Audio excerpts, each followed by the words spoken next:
વિસ્તારમાં બળેલો બનાવ જે બને જેમાં ક્રાઇમ બ્રાન્ચની કેટલા આરોપીની ધરપકડ કરી છે આ લોકોનો રોલ શું હતો?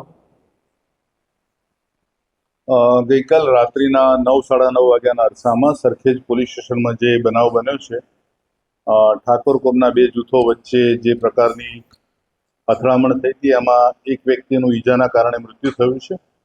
અને આ કામમાં કુલ 6 આરોપી છે ફરિયાદમાં.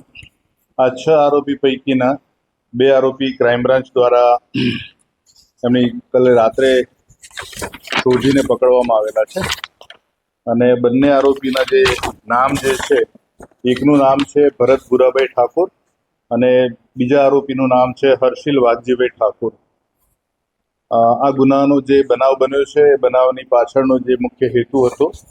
એમાં જે આરોપીઓ છે દ્વારા ફરિયાદ પક્ષના એક વ્યક્તિની પત્ની સાથેના સંબંધોના કારણે જે પ્રકારે અગાઉ પણ ઝઘડો થયેલો હતો અને જે આરોપી સાથે સંબંધો ધરાવતા હતા એ આરોપીને પણ ફરીવાર સમજાવવા છતાં આ વસ્તુ જે એમનો પ્રશ્ન હતો આડા સંબંધનો એનો હલ ના આવતા એણે ફરિયાદ પક્ષના જે વ્યક્તિ છે એમને અભદ્ર એમણે કોમેન્ટ કરી અને પોતાના વોટ્સઅપ સ્ટેટસમાં મૂકેલી અને જેના કારણે આ બનાવ બનેલો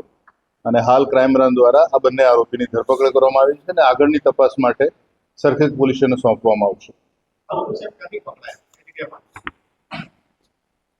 જે પ્રકારે બનાવ બન્યો હતો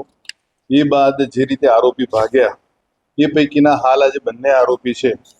એ આરોપીઓની માહિતી મળેલી. આમ તો કુલ 6 આરોપી છે, બાકીના 4 આરોપી હાલ અમદાવાદ શહેર વિસ્તારમાં નથી, એના ઉપર પણ કામગીરી ચાલી રહેલી છે